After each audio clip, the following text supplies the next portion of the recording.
Good looking cooking. In the food world of YouTube, there's so many great cooks out there.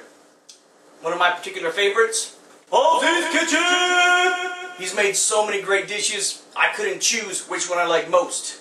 But in his honor today, on Good Looking Cooking, we're making some cornbread, amped up a bit with jalapenos, poblanos, sharp cheddar cheese, super sharp, bacon, and love. It's ingredients time.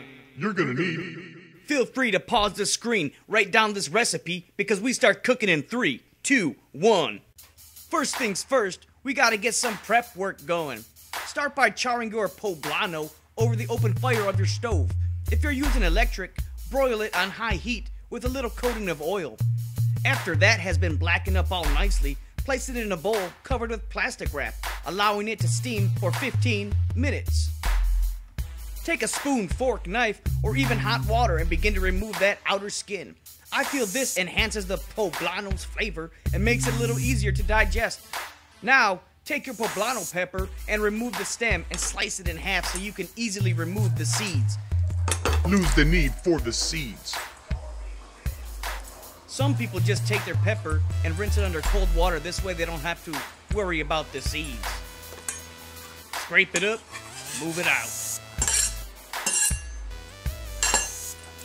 Once that's accomplished, dice it up as finely as you desire.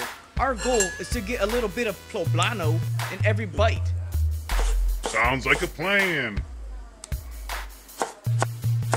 Check out that dice. That's one nice slice.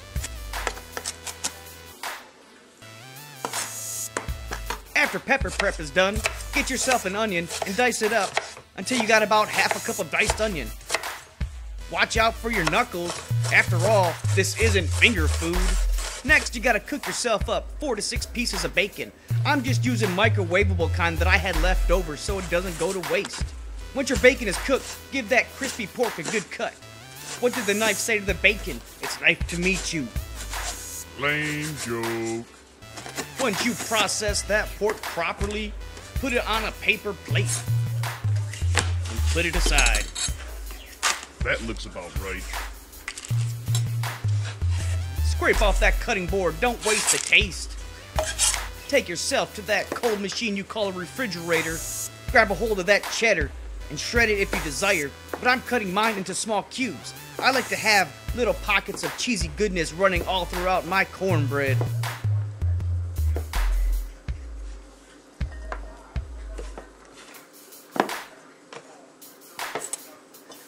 Finally, after finishing all that ninja-style knife work, let's get to the cornbread.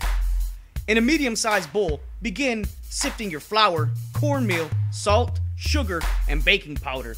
This step ensures for a lighter cornbread, and it sifts out any undesirable debris that may have found their way into your kitchen, like grenade fragments or dinosaur bones. After all your dry ingredients have been sifted and thoroughly integrated, you're going to add your milk, an egg that you've already whisked with a fork, and your butter that you've melted. Where's that butter? Oh, there it is.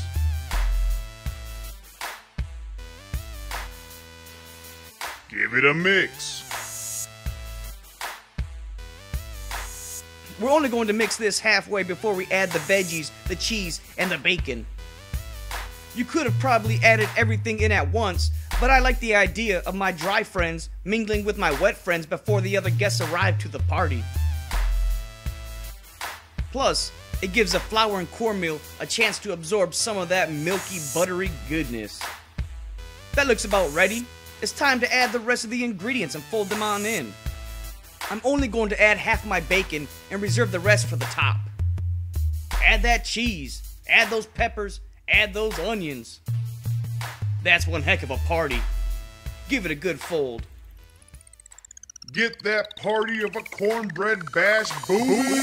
You know we be cooking up some cornbread, baking in the kitchen, cutting up some peppers, cheese, onions, and bacon, mixing up some batter, damn that's good looking, cooking Cooking up some cornbread with good looking cooking.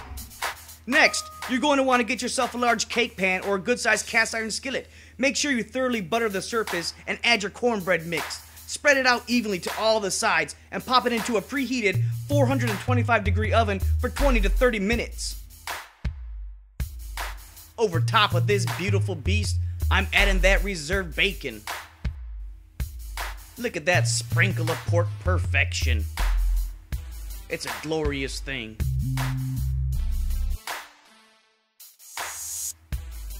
And just to add a little more spice and pizzazz, I'm gonna add some pickled jalapeno rings all around this cornbread. And to be honest, if you got a real taste for spice, you could have added more jalapeno peppers into your actual cornbread batter. That would have been great. That's good looking.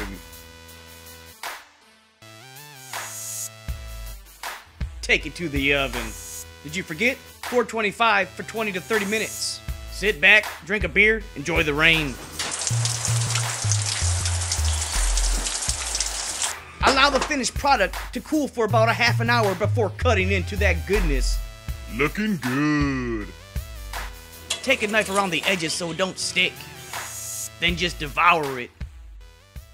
Ugly beard close up. Cornbread, baby. And just to keep the tradition of an unforgettable cook alive, here's your jalapeno.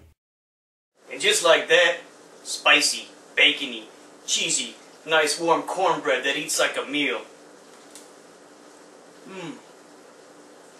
That's great. I'm glad you got to see me. Give me some of that eternal thunder.